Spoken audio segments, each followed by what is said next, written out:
1517년 10월 31일 종교개혁이 시작된 날입니다.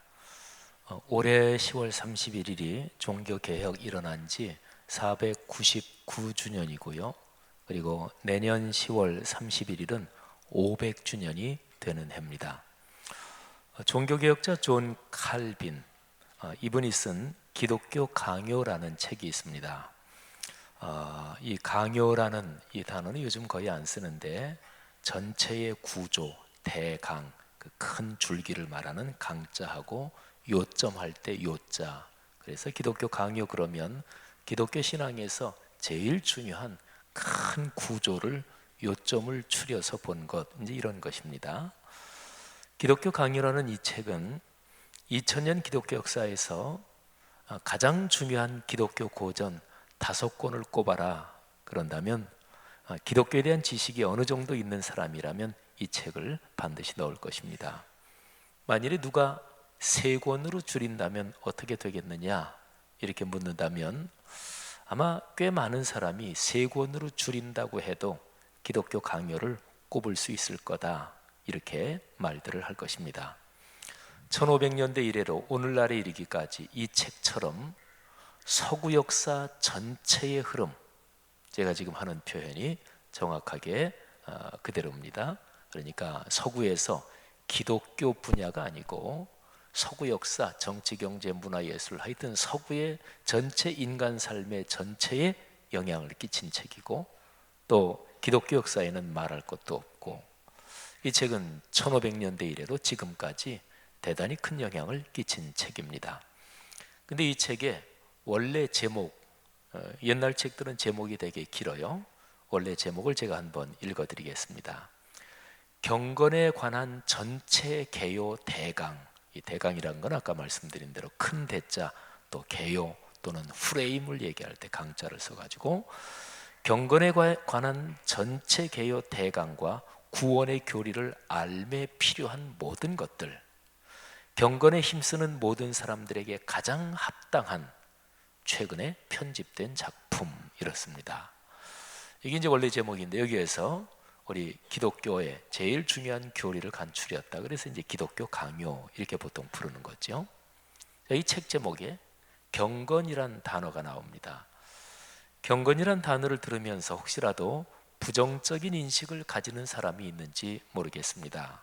그러니까 경건이란 단어를 들을 때 다른 사람에게 별로 관심도 없고 사회 정의 이런 데도 관심이 없고 그저 나 구원받고 나 천국 가는 것에만 관심을 갖는 그런 이기적인 신앙, 그게 경건이란 단어에서 느껴지는 사람이 혹시 있을지 모르겠어요. 신학자들 가운데서는 그런 사람이 상당히 많습니다. 그런데 일반적인 그리스도인들 사이에서는 신학자들만큼 그렇지는 않을 테고요. 뭐 일반적으로는 신앙 그러면 신앙은 당연히 경건해야지요. 뭐 그렇게들 얘기하니까요. 경건이란 단어는 성경에도 기록이 되어 있는 단어죠. 이 단어는 본래 기독교 신앙의 본질을 표현하는 참 중요한 말입니다. 신약 성경의 언어가 헬라어지요. 경건이란 단어를 헬라어로 유세베이아라고 발음합니다. 이 말은 두 단어가 합쳐진 것입니다. 앞에 있는 유 그리고 뒤에 나오는 세베이아. 먼저 세베이아 뜻을 말씀드리면 진지하고 진실하고 정성스러운 마음을 갖고 극히 존경하며 삼가는 자세로 산다. 뭐 좀 복잡한 것 같은데 예를 들면 이런 거예요. 어른이 계시다 또는 내가 굉장히 존경하는 선생님이 있다. 그러면 그 앞에서는 행동을 삼가야 되지요. 예의에 어긋나지 않게 조심스럽게 행동해야 되잖아요. 또는 사회 의존적으로 내가 근무하는 회사에 회장님하고 자리를 같이 하게 됐다.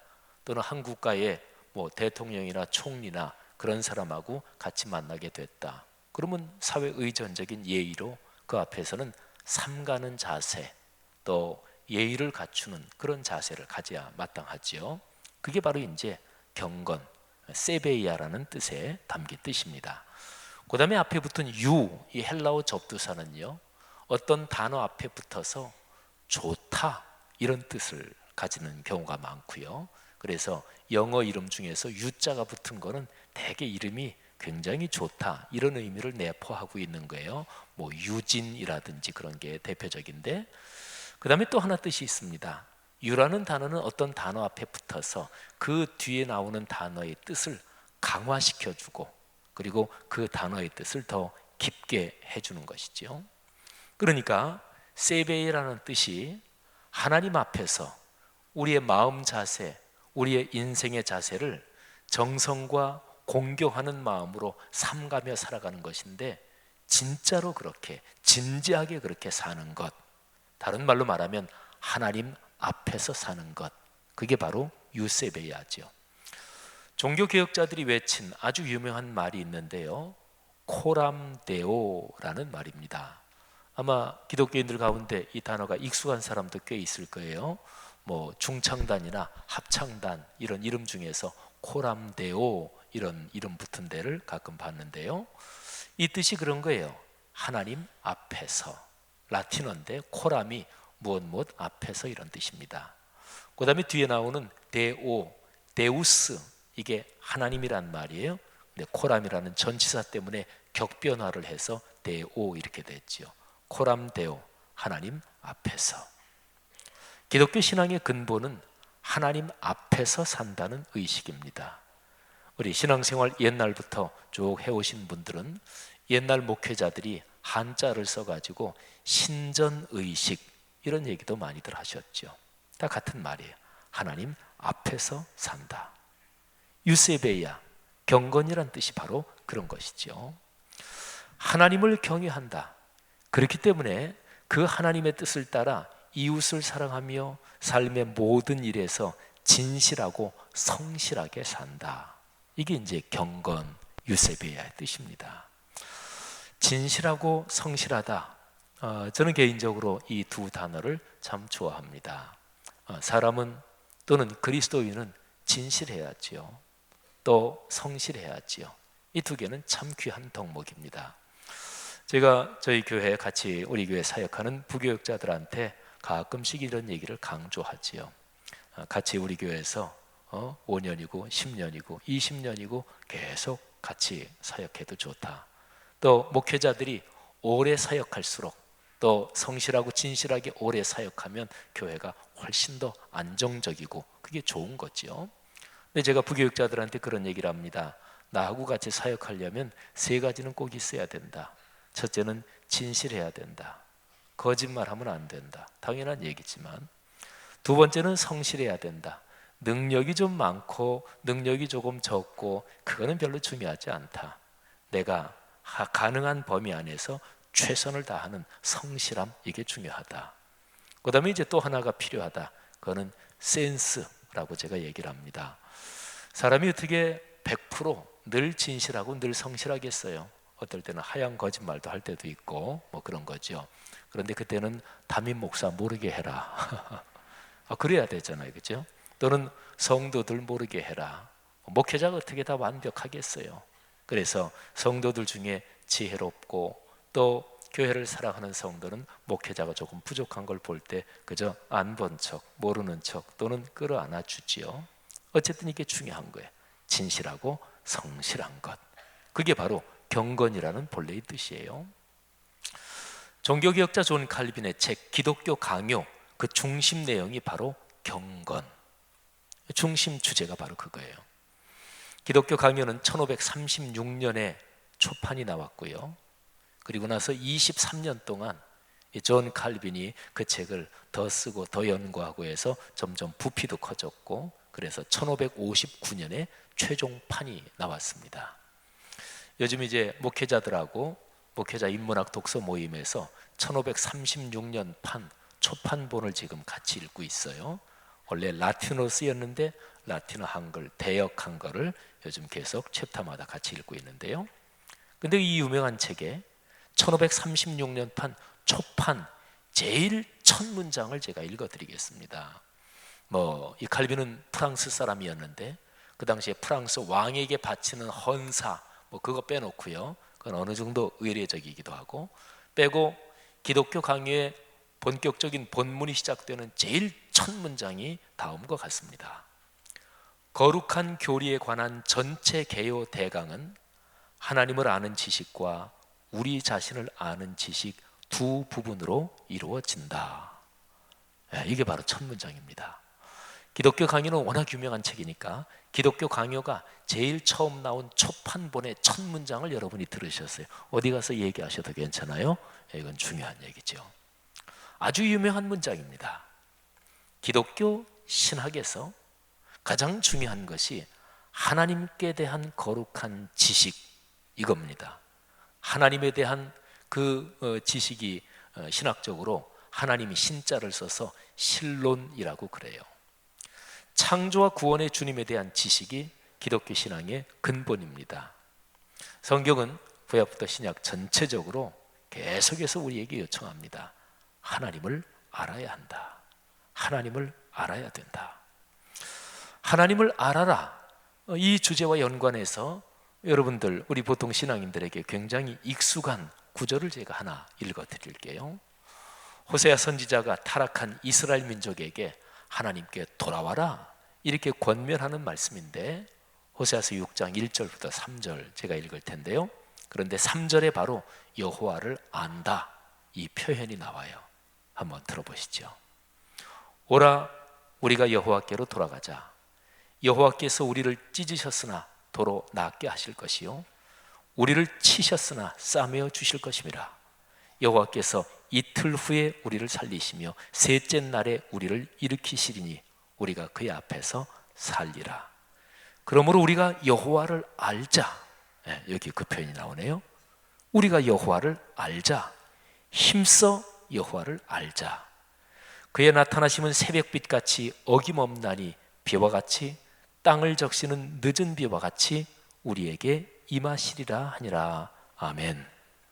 여러분, 새벽빛같이 또는 땅을 적셔서 식물을 자라게 하고 열매를 주고 곡식을 거두게 하는 그 빛처럼 하나님의 은혜와 은총이 우리 모두에게, 여러분에게 충만하시기를 주의 이름으로 축복합니다. 하나님을 안다, 아주 중요한 일이죠. 신앙의 기본입니다. 자, 여러분에게 이와 연관해서 한번 질문을 던져보겠습니다. 하나님을 아십니까? 자, 이 질문을 듣고요, 어떤 그리스도인이 아니요, 전 하나님 모릅니다 이렇게 대답할 그리스도인은 한 사람도 없을 거예요. 그런데요, 예수 믿는 사람한테 이런 질문을 던진다면 예수 믿는 사람이니까 당연히 하나님을 알겠죠. 근데 당연한 건데 왜 이런 질문을 던질까? 그러니까 하나님을 지식적으로만 아는 게 아니라 진짜로 아느냐, 이제 그런 뜻의 질문이 되는 거죠. 그래서 질문을 조금 한번 바꿔보죠. 당신은 참으로 하나님을 아십니까? 하나님을 마음과 영혼으로 깊이 아십니까? 자, 이렇게 질문하면 대답하기가 좀 더 힘들어지죠. 하나님을 안다는 것, 참으로 안다는 것이 무엇일까요? 마음과 영혼으로 깊이 하나님을 안다는 것이 무슨 뜻이겠습니까? 성경에 나오는 인물을 보기로 들어서 설명을 해보죠. 야곱인데요, 창세기 28장에 야곱의 인생에서 참 중요한 전기가 되는, 반전이 되는 사건이 거기 기록되어 있습니다. 야곱은 요즘 말로 하면 모태신앙입니다. 그러니까 어머니의 태중에 있을 때부터 신앙을 가졌다고 볼 수가 있죠. 태중에 있는 아가는 밖에서 들려오는 소리를 들어요, 그죠? 태중에 있을 때부터 청각 기능이 있기 때문에. 야곱은 쌍둥이인데 쌍둥이 에서와 함께 어머니 리브가의 모태 태중에 있을 때부터 할아버지 아브라함, 할머니 사라, 아버지 야곱, 그리고 어머니 리브가, 말하자면 할아버지 할머니 아빠 엄마의 기도 소리를 듣고 자랐을 것입니다. 태중에서 이미 찬송하는 소리를 듣고 또 태어나서 자라면서 늘 하나님을 섬기는 신앙의 분위기에서 살았습니다. 그러나 야곱에게 제 아무리 이런 환경에서 자랐을지라도 하나님이 아직은 나의 하나님은 아니었습니다. 형 에서를 속이고 집을 떠나 저 멀리 북쪽으로 도망갔지요. 그러면서 한 들판에 새가 저물어서 돌 하나를 베개로 베고 잠을 잡니다. 원래 이름이, 그 지역 이름이 루스였습니다. 근데 자다가 꿈을 꿔요. 꿈에서 하나님을 만납니다. 꿈에서 나타난 하나님이 야곱에게 내가 너를 지켜준다, 너와 같이 있겠다, 두려워하지 말아라, 이렇게 야곱을 격려해주고 야곱을 보호해주겠다고 약속을 하십니다. 야곱이 잠에서 깨요. 그리고서 이렇게 고백합니다. 창세기 28장 16, 17절 말씀이에요. 야곱이 잠이 깨어 이르되 여호와께서 과연 여기 계시거늘 내가 알지 못하였도다. 이에 두려워하여 이르되 두렵도다 이곳이요 이것은 다름 아닌 하나님의 집이요 하늘의 문이로다. 아멘. 여기에 두렵다는 표현이 나오지요. 이게 공포에 휩싸였다, 그런 두려움이 아니에요. 하나님을 지극히 경외한다. 그러니까 신을 만나고 하나님을 체험하고 나서 거기서 오는 지극히 경외하는, 그리고 지극히 경건한 마음의 자세, 그거를 여기서 두렵도다 이렇게 표현한 거예요. 하나님이 거기 계셨습니다. 야곱이 전혀 생각도 못한 일이었습니다. 거기 루스라는 곳 그 들판에 하나님이 계셨다, 이 말은 고 루스, 하나님이 거기 계신 분이다 이 뜻이 아니고요, 야곱이 거기에서 잠을 잤기 때문에 야곱과 함께 계셨다는 뜻입니다. 그러니까 야곱이 있는 곳에 하나님이 계셨습니다. 야곱이 어디에 있든지 하나님이 함께 계셨던 거지요. 야곱이 있는 그곳이 하나님을 만나는 하늘의 문이었고 또 하나님의 집이었습니다. 그래서 야곱은 자기가 잠을 잔 그 지역의 이름을 베델, 하나님의 집, 이렇게 고쳐 부릅니다. 그리고서 야곱이 하나님께 기도하며 서원합니다. 서원은 하나님과 하는 약속을 서원이라고 하죠. 자, 창세기 28장 20절부터 22절에 야곱이 기도하며 서원한 내용이 나와요. 제가 한번 읽을 텐데, 그런데 이 표현에서 특별히 야곱이 나의 하나님 이렇게 말하는 그 표현에 주목하십시오. 야곱이 서원하여 이르되 하나님이 나와 함께 계셔서 내가 가는 이 길에서 나를 지키시고 먹을 떡과 입을 옷을 주시어 내가 평안히 아버지 집으로 돌아가게 하시오면 여호와께서 나의 하나님이 되실 것이요. 나오죠? 여호와께서 나의 하나님이 되실 것이요. 내가 기둥으로 세운 이 돌이 하나님의 집이 될 것이요. 하나님께서 내게 주신 모든 것에서 10분의 1을 내가 반드시 하나님께 드리겠나이다. 아멘. 그렇습니다. 할아버지와 아버지 때에서 섬기는 하나님이 야곱에게 나의 하나님, 나의 주님이 된 것이 바로 그때였습니다. 그 전까지는 아니었다는 얘기지요. 지식과 이론의 하나님이 아니고요, 지금 여기 내 삶에 함께 계신 실존의 하나님, 내 일상의 하나님, 바로 그런 하나님을 야곱이 만난 거죠. 성도 여러분들이요, 이게 바로 하나님을 안다는 뜻입니다. 하나님께 대한 성경 지식, 하나님께 대한 내 신앙생활의 경험 또는 교회 생활의 이런저런 경험들, 거기에서 머무는 것이 아니라 그것이 내 삶의 일상과 인격에서 진짜 하나님이 살아계시네, 내 사업과 자녀 기르고 내 인생길 걸어가고 내 건강이나 모든 경제활동이나 이런 데서 진짜 하나님 살아계시네, 이거를 인격적으로 체험하는 것이죠. 이럴 때 우리는 감격하며 나의 주님, 나의 하나님이라고 고백하지요. 그러면서 내 인생의 주권을 가지신 분이 내가 아니라 그분이라는 것을 다시 한번 인정하고 그분께 내 인생을 드리게 되는 거죠. 이게 신앙인의 삶이고 이게 바로 축복의 문이 열리는 거예요. 성도들이요, 이런 복이 여러분 사는 내내 계속해서 이어지기를 주의 이름으로 축복합니다.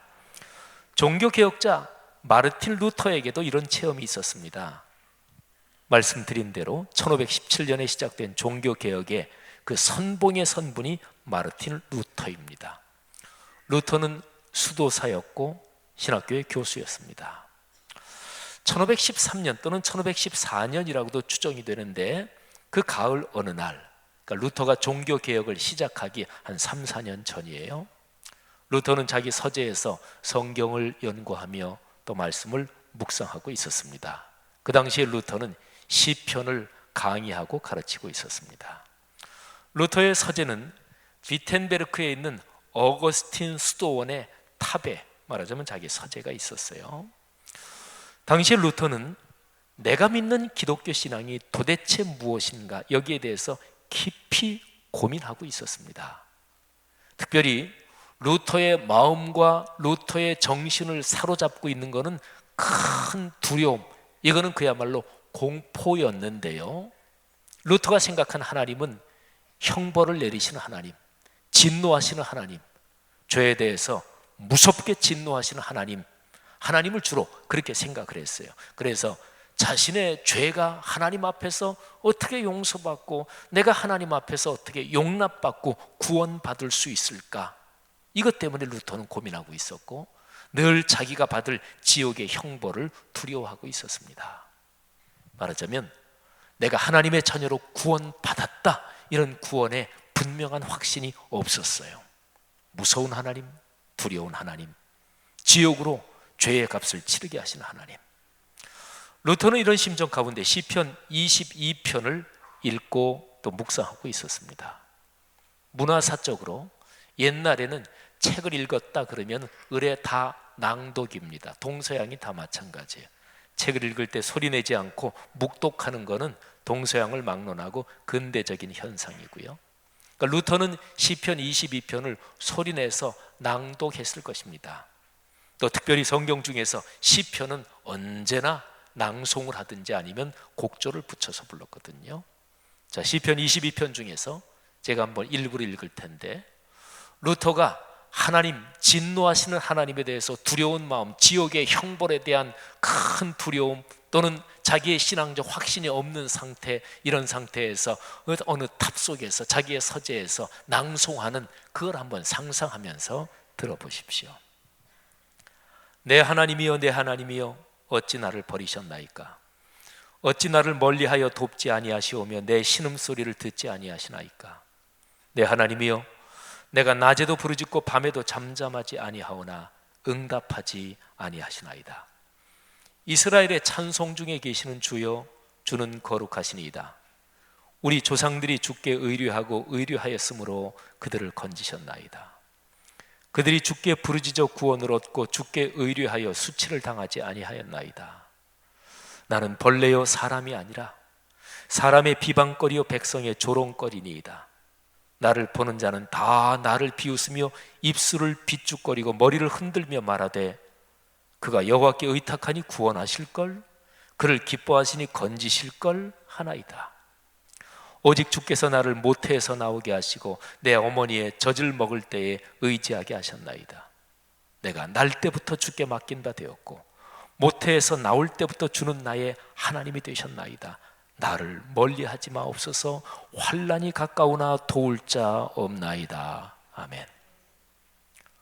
루터가 이 시편을 낭송하면서요, 다윗이 쓴 시인데 이걸 낭송하고 묵상하고 연구하면서 루터는 이게 내 얘기하고 있구나, 이런 생각을 가지게 됐습니다. 자신의 지금 신앙적으로 확신이 없는 상태, 여러 가지 면으로 곤고한 자신의 영적 상태를 너무나 잘 표현해 주는 이 말씀이다, 내 얘기하고 있다, 이런 생각이 들었습니다. 여러분, 이건 참 중요한 얘기입니다. 성경을 읽으실 때, 예배 중에 설교를 들으실 때, 또는 말씀을 묵상하실 때 어떤 것식으로든지 내 얘기네 이러면 은혜의 문이 열리는 거예요. 책망이든 격려든 다 마찬가지예요. 내 얘기구나, 어쩌면 이렇게 내 얘기하지? 그럼 은혜의 문이 열린 건데 그때 글로 쑥 걸어 들어가야 돼요. 루터가 이 말씀을 읽으면서 내 얘기네, 나의 이 곤고하고 비참한 영적 상태를 어쩌면 이렇게 잘 표현해 줬나, 이런 생각을 하고 있었습니다. 그런데 바로 이어서 이 시편 22편은 예수 그리스도에 대한 예언이지, 이게 떠올랐어요.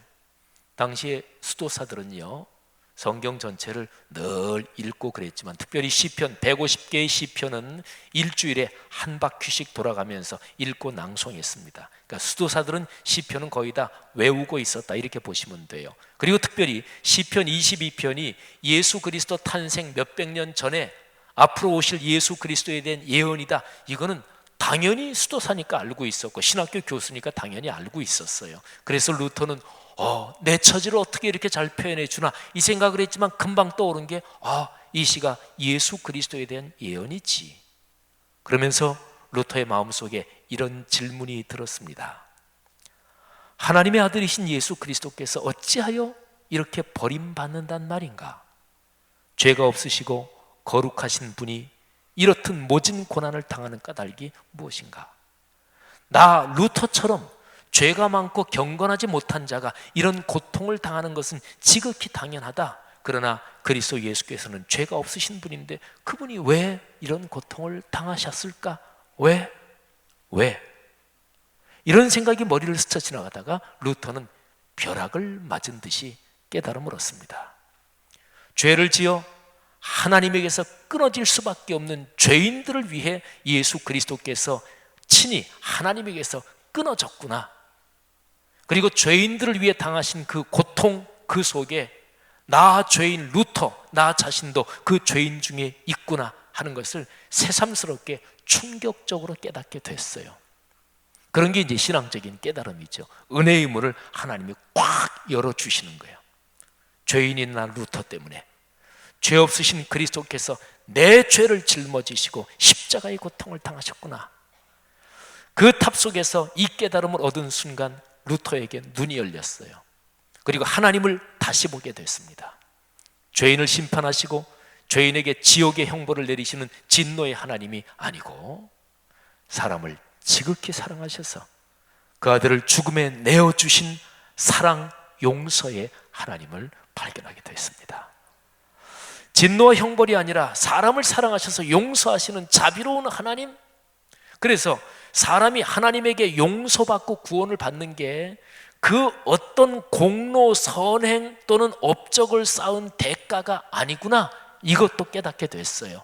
그 아들 예수 그리스도께서 십자가에 달려 돌아가심으로써 우리가 하나님께 용서를 받았구나 하는 것도 새삼스럽게 아주 깊이 깨닫게 됐습니다. 죄 없으신 하나님의 아들 예수 그리스도께서 죄인인 나를 위해 십자가에 달리셔서 내 죄를 해결해 주셔서 그래서 내가 구원받는구나. 이거를 루터가 깨닫게 됐던 거예요. 여러분 중요한 얘기죠. 그 당시에 교회, 그 당시에 가톨릭 교회는 사람의 공로를 많이 강조했어요. 그래서 사람이 무엇을 하나님께 바치고 어떤 공로를 세우고 뭐를 봉사하고 그래서 하나님께 은혜를 받는다는 공로신앙을 많이 가르쳤는데 종교개혁자들이 제일 강조해서 이거는 비기독교적이다 한 게 바로 공로신앙, 이거는 비성경적이고 반기독교적이다. 그걸 제일 강조했어요. 오늘날도 우리 그리스도인들의 신앙 속에 공로주의 신앙, 이 신앙의 독소가 가만히 보면 있기도 합니다. 우리가 헌금을 하면 그것 때문에 하나님께 복을 받습니까? 정확하게 얘기하면 아니에요. 하나님께서 나를 구원해 주시고 나에게 주신 은혜가 감사해서 드리는 거예요. 내가 교회 봉사하고 이런저런 나물 돕고 그러면 그게 이만큼 점점 업적이 쌓여서 그 업적 때문에 구원 받습니까? 아닙니다. 우리는 값없이 예수 그리스도의 보혈로 구원을 받았고 그 구원 받은 하나님께 감사하면서 하나님 어떻게 살까요? 그랬더니 하나님이 말씀하시기를 이웃을 선대하고 호의를 가지고 선행을 하며 살아라. 그래서 그렇게 사는 거예요. 이게 기독교적인 복음적인 신앙입니다. 루터가 그걸 깨달았어요. 루터의 이 체험을 탑 속의 체험이라고 그래요. 루터는 이 체험으로서 성경에서 말씀하는 기쁜 소식, 복음이지요. 그 중심 진리를 깨닫습니다. 이것이 바로 한 3, 4년 뒤에 종교개혁의 원동력이 되는 거지요. 여러분, 올해 10월 31일 말씀드린 대로 이 마르틴 루터를 통해 종교개혁이 시작된 지 499돌이 되는 날입니다. 참으로 종교개혁을 통해서 기독교의 복음이 새롭게 다시금 발견이 됐죠. 교황을 정점으로 한 성직 제도가 그 당시에 심각하게 타락했고, 교회 안에 직분들이 무슨 계급이나 되는 것처럼 아주 권력처럼 이렇게 굳어진 중세교회를 다시 한번 새롭게 한 위대한 개혁운동이 이렇게 시작된 거예요. 그리스도인들이요, 어떻습니까? 각자가 자기의 신앙을 한번 돌아보면 좋겠습니다. 성경에서 말씀하는 그 하나님을 진정으로 나의 주님, 나의 하나님으로 고백하며 사십니까? 하나님은 용서와 사랑의 하나님이십니다. 지옥에 빠질 우리의 죄를 해결하시려고 당신의 독생자를 보내셨습니다. 그 독생자 예수 그리스도께서 십자가에 달려 돌아가심으로써 여러분과 저 인류의 죄가 해결됐습니다. 누구든지 예수 그리스도를 나의 주님으로 믿으면 구원을 받습니다. 그리고 구원을 받은 그리스도인이 구원에 대한 감사와 감격 때문에 성령의 인도하심을 따라 예수 그리스도와 동행하면서 구원의 복을 일상에서 누리며 살고 그리고 나누며 살게 되는 거지요. 성도 여러분, 그렇게 사는 그리스도인 모두 더욱더 되시기를 주님의 이름으로 축복합니다. 기도하겠습니다. 하나님 아버지, 은혜를 감사합니다. 이 시간에 주님의 거룩한 말씀 들었는데 이 들은 말씀 우리의 삶으로 이어지게 하옵소서. 하나님, 또 참 감사한 것은 14분의 우리 세례자들에게 성삼위 이름으로 세례를 베풀겠습니다. 이 시간에 이분들을 축복하시고 이분들 안에 거룩한 영을 새롭게 하옵소서. 예수님 이름으로 감사하며 기도합니다. 아멘. 우리 세례식 거행하겠습니다. 우리 오늘 세례 받으실 14분 먼저 제가 주남을 부를 텐데 앞으로 나와 쓰시기를 바랍니다. 권민진 씨, 권의택 씨, 김나은 씨, 김소영 씨, 남예지 씨, 노성호 씨, 안혜선 씨, 윤현숙 씨, 이하은 씨, 전길준 씨, 전유정 씨, 최선주 씨, 한미화 씨, 홍진기 씨, 이상 14분입니다. 네. 성도 여러분, 주 예수 그리스도께서 우리를 부르시고 세례를 주심으로 거룩한 교회의 가족이 되게 하셨습니다. 우리는 물과 성령으로 새롭게 거듭났으며 하나님의 자녀가 되었습니다. 이 모든 것은 값없이 주신 하나님의 은혜입니다. 지금 14분 여러분을 이 회중 앞에 서게 한 것은 온 교회 앞에서 교회와 함께 주님의 이름으로 신앙을 고백하게 하고 세례를 주어 주님의 신실한 제자로 삼기 위해서입니다. 자, 제가 이제 14분에게 세례의 문답을 하겠습니다. 제가 다 해서 5가지 질문할 텐데 여러분은 예로 대답을 해주시면 되겠습니다. 첫 번째 질문입니다. 여러분은 주 예수 그리스도의 십자가 보혈의 공로로 중생함을 믿고 새로운 생명을 주신 하나님께 감사하며 생명을 풍성하게 하시는 하나님의 사역에 동참하며 사시겠습니까? 두 번째 질문입니다. 여러분은 물과 성령으로 세례를 받아 온전한 사랑과 거룩함에 이르는 성결한 성도가 되기를 지속적으로 노력하며 세상을 사랑하셔서 자신을 내어주시는 하나님의 사랑의 도구로 살아가시겠습니까? 여러분은 성령의 역사하심으로 병 고침 받는 신의 연사를 믿으며 건강한 그리스도인의 삶을 살아가며 그리고 이 세상을 아름답게 회복시키는 하나님의 사역에 동참하시겠습니까? 여러분은 주 예수 그리스도께서 다시 오실 재림을 기다리며 그날까지 하나님 나라의 소망 가운데 성령의 인도하심을 따라 이 세상을 공의롭게 만들며 살도록 노력하시겠습니까? 마지막 질문입니다. 여러분은 주일을 거룩하게 지키고 매일 성경을 읽고 복음 증거에 힘쓰며 11조와 성도의 의무를 다하며 기독교 대한 성결교회의 헌법과 지도인임에 순종하고 교회의 질서를 지키며 교회를 사랑하며 사시겠습니까? 자, 우리 회중 전체 여러분들에게 제가 한 가지 질문을 드립니다. 우리 성도 여러분 모두 아멘으로 답해 주시기를 바랍니다.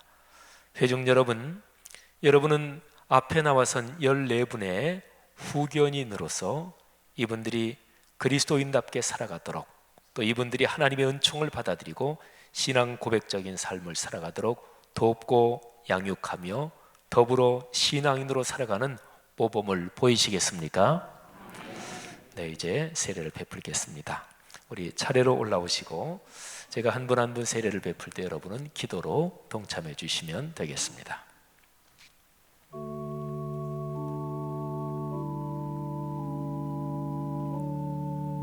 자리에 앉아 주시기를 바랍니다. 다 같이 기도하겠습니다. 내가 성부와 성자와 성령의 이름으로 남예지 씨에게 세례를 베푸노라. 아멘. 내가 성부와 성자와 성령의 이름으로 김나은 씨에게 세례를 베푸노라. 아멘. 내가 성부와 성자와 성령의 이름으로 노성호 씨에게 세례를 베푸노라. 아멘.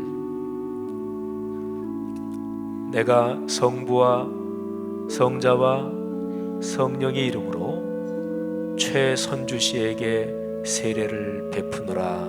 아멘. 내가 성부와 성자와 성령의 이름으로 홍진기 씨에게 세례를 베푸노라. 아멘.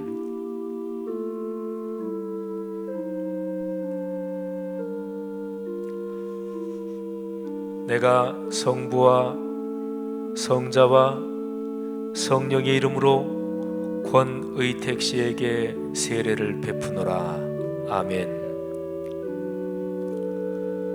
내가 성부와 성자와 성령의 이름으로 안혜선 씨에게 세례를 베푸노라. 아멘. 내가 성부와 성자와 성령의 이름으로 한미화 씨에게 세례를 베푸노라. 아멘. 내가 성부와 성자와 성령의 이름으로 윤현숙 씨에게 세례를 베푸노라. 아멘. 내가 성부와 성자와 성령의 이름으로 김소영 씨에게 세례를 베푸노라. 아멘.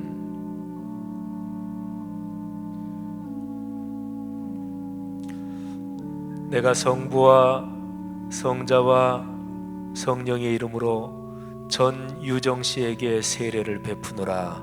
아멘. 내가 성부와 성자와 성령의 이름으로 이하은 씨에게 세례를 베푸노라. 아멘. 내가 성부와 성자와 성령의 이름으로 전길준 씨에게 세례를 베푸노라. 아멘. 내가 성부와 성자와 성령의 이름으로 권민진 씨에게 세례를 베푸노라. 아멘. 하나님 아버지 은혜를 진심으로 감사합니다. 14분의 귀한 하나님의 아들, 딸들, 귀한 형제 자매들에게 주의 거룩한 명령에 따라 세례를 베풀었습니다. 귀한 분들, 이제 하나님의 자녀로 하나님이 인을 치셨사오니 평생 이분들이 걸어가는 삶에 하나님이 거룩한 영으로 보호해 주시고 악한 영이나 나쁜 것들이 틈타지 못하도록 하나님이 지켜 주옵소서. 이분들의 가정 내외를 축복하시고 또 결혼하지 않은 분들 앞으로 걸어갈 인생길을 축복하시며 하나님께서 이분들을 통해 영광 받아 주십시오. 사회적으로 성취하게 하옵소서. 다른 사람들에게 영향력을 갖고 살게 하옵소서. 경제력이나 건강으로나 모든 일에 하나님의 거룩한 은총과 능력이 함께 하시기를 원합니다. 여기 있는 말씀삼 공동체 성락성결교회가 이런 세례와 성찬의 거룩한 연대 가운데 주님 재림하실 때까지 승리하며 걸어가게 하옵소서. 예수님 이름으로 축복하며 기도하옵나이다. 아멘. 자, 14분 우리 한번 뒤로 돌아서 주시기를 바랍니다. 우리 성도 여러분 다 같이 축복하며 박수하겠습니다. 네, 인사하시죠. 네, 자리에 들어가시기를 바랍니다. 감사합니다. 우리 다 같이 일어나서 305장 찬송 1절, 2절, 4절 부르고 봉헌과 축도로 예배를 마치겠습니다. 우리를 구원하신 주님께 사랑을 고백합니다.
주님, 그랬습니다.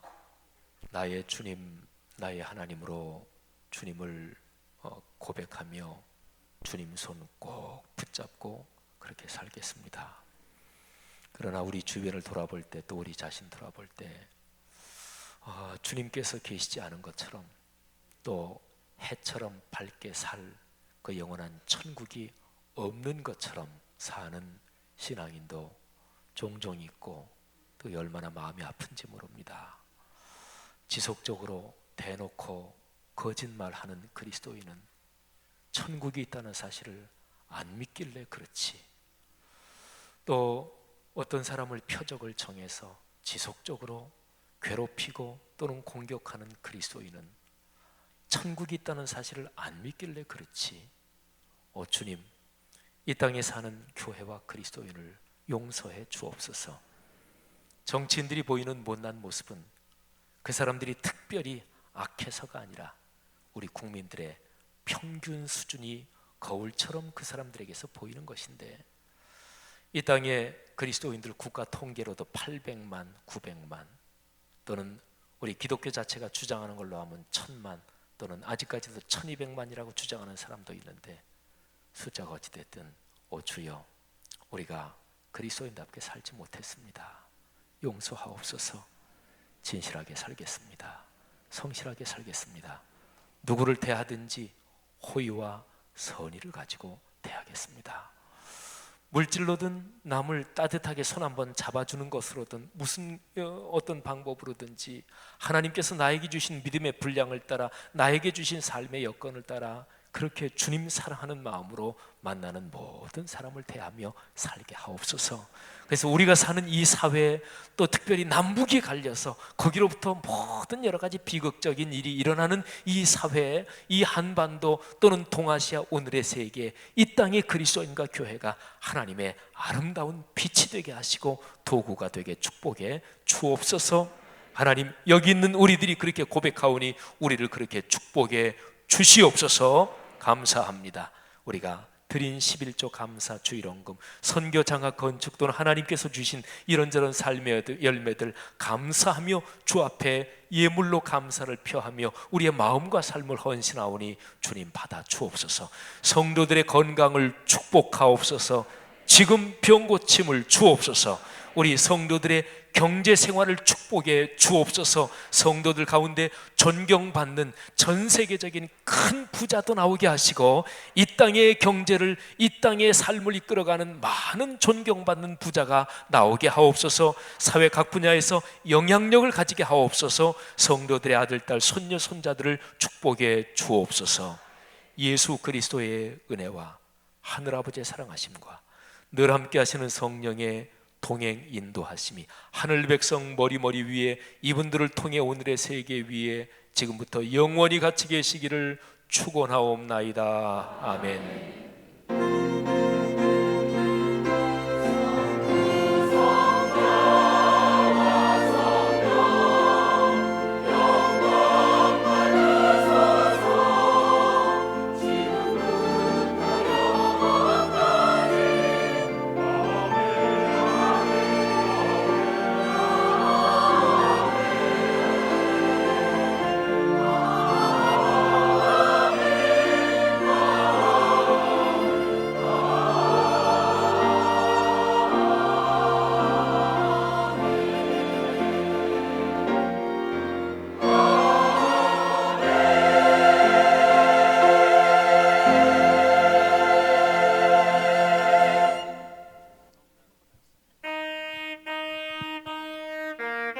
세례를 받으신 분들은 앞으로 나오시기 바랍니다. 모두 앞으로 나오셔요.